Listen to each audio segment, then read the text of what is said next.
government. Look, we need to work with the United Nations on this and to get something that's suitable. This is a difficult problem, and there's no simple solution. And it's not going to happen overnight, but I'm definitely committed, if elected, to look at the most compassionate approach to these people who really do need our help. I believe that we need to continue to look at it. On the issue of the Brighton bypass, I have spoken to representatives of the Aboriginal community on this, and I understand their feelings. We're talking about 40,000 or 42,000-year-old remains. My understanding is with the Minister for Environment, Peter Garrett, and as I've already indicated tonight to representative of the Aboriginal community, I'm committed, if elected on Saturday, to speak to Peter Garrett on this issue. Could you just clarify whether you support offshore processing? Do I support offshore processing? Look, we need to look at it. This is a regional problem. Yes or no, mate? Do you support offshore processing? Yes or no? I support the most compassionate thing for these people. That's what I'm looking at. Where this is and how we do it, we have to ensure the UN and it's ratified by the UN. Well, the UNHCR, the United Nations have spoken about this and said that they don't necessarily not against regional processing. They believe that this needs to be a regional process. It's a regional issue. We're trying to deal with people. We're trying to help and assist these people to relocate, to live here in Australia as soon as we can. And the Tasmanian, the Australian Labor Party, when it's been brought in, it's got rid of its temporary protection fees. It is trying. Do I support regional? I support regional processing centres only if we get this done, ratified and correctly done by the UN, and it is done in a very humane way. And I can assure you all tonight, if elected, I will make sure my voice and your voice is heard in Canberra on this issue. Okay, Andrew Wilkie, would you like to answer that? Look, the fact is that Tony Abbott and Julia Gillard are prepared to option this nation's very soul for their political self-interest. There is nothing complicated about this. We are a signatory to the United Nations Refugee Convention. We have a moral and a contractual obligation to give, to protect people who come to our shores, to quickly hear their claims and to give them refuge if their claims are upheld. We should not have offshore processing. We should not be have excisions of our islands. We should certainly not be having a regional processing centre, be it on Nauru or Timor or anywhere else. To the degree that this is complicated is in that we need to have a policy that doesn't just focus on border protection, but instead focuses on helping source countries like Afghanistan and Iraq, helping countries of first asylum like Iran and Pakistan, helping transit countries like Indonesia. The only people who are doing anything illegal around the world tonight are the people smugglers, and they're the people we should be focusing on, because they peddle in people's misery.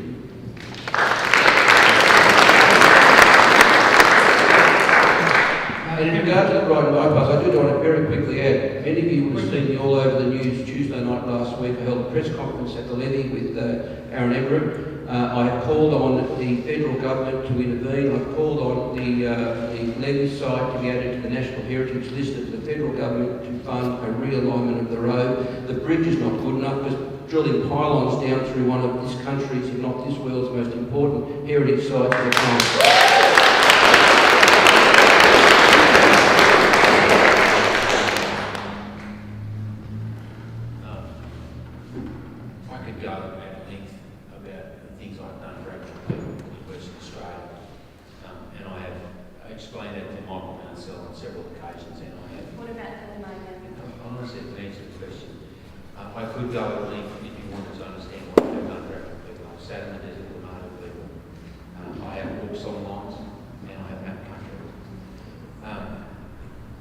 The issue of the Brighton bypass is a state government issue, and I can tell you that I have lobbied my federal colleagues that we need to review this, and I have done that there needs to be some fairness. I remain respectful of Liberal Party policy, but I can tell you that I have taken this issue up internally to the party and will continue to do so, but it remains a state government issue.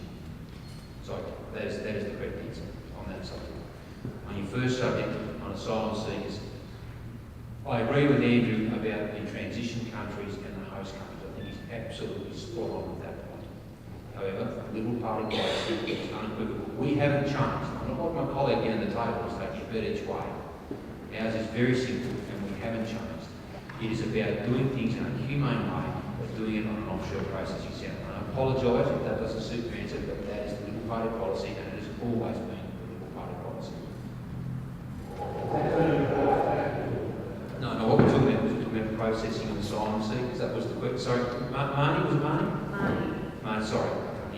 That was the question about, was about processing. Oh, it was about whether you'll do something so I'm not ashamed of being Australian. And I do apologise for being ashamed. I do apologise for that. And we both served in the army so that you could be proud. And I apologise for that because we'd like you to be proud. And that is why we both know me and I did. So you could be a proud Australian. Well, I'm not proud. Well, look, I'm sorry about that. Okay, thanks, Cameron. Jeff, your response. I'll keep it brief. 42,000 years of history of culture should be celebrated and protected. It requires federal government intervention, and clearly that's what's needed in this situation. And the Greens, with our Green parliamentarians in the Senate, and also myself as a Green candidate, we're unambiguous on that.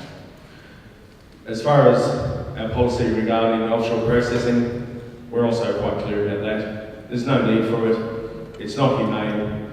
It is something we should be ashamed of. And it's something that we really, I don't see why this is such a big issue. It really isn't a big issue. We're talking 3,000 people a year or less. It's, these people, if I was in that situation, I would do anything I could to get my family to a place of safety. I'd do whatever it takes. And we know that the vast majority of people who come here by boat are genuine refugees.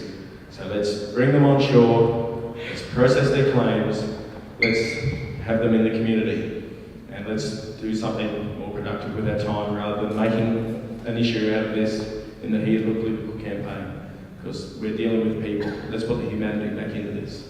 So I hope I can act to make you feel proud to be an Australian, because I think what we've got happening in Brighton, that's really exciting. I mean, why are we celebrating this? Instead it's something we're arguing about. Okay, I don't get it. I'm missing the point. I don't know. Mel? Yeah, it seems to me that the issue with Brighton bypass, it seems that the only reason that the state government is not moving the road is just an issue of money. It just seems to me that the state government's just saying, oh, it's too expensive, it's going to cost a few more $1 million.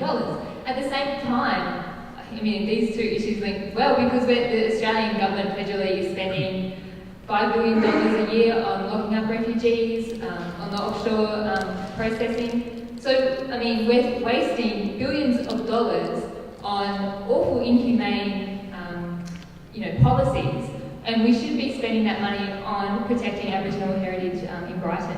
And moving on, money we can afford. On refugees, I think that we should get rid of detention centres completely. There's no reason, if they're offshore or they're onshore, there's no reason that we need detention centres to lock up people seeking asylum in Australia. The people before the 1980s in Australia, people were processed in the community. People lived in the community while they were waiting to get their visa, things like that. Cameron yesterday on Tim Cox talked about the queue jumpers. He mentioned queue jumpers. And let's get real, there are no such things as queues. There's so many myths about refugees and asylum seekers that both major parties just keep peddling, time and time again, even though refugee activists keep saying there's no such thing as queues. These people are not illegal. They have the legal right to come to Australia. And what I would really like to see is Tony Abbott and Julie Gillard talking publicly about the experience of what it's like to be a Tamil person in Sri Lanka and the persecution that they face, and about the civil war that's happening in Sri Lanka right now, that's been happening for the past 30 years, which hardly any Australians actually know about it and how brutal it is, and that's why people are trying to get to Australia. Thanks, Mel.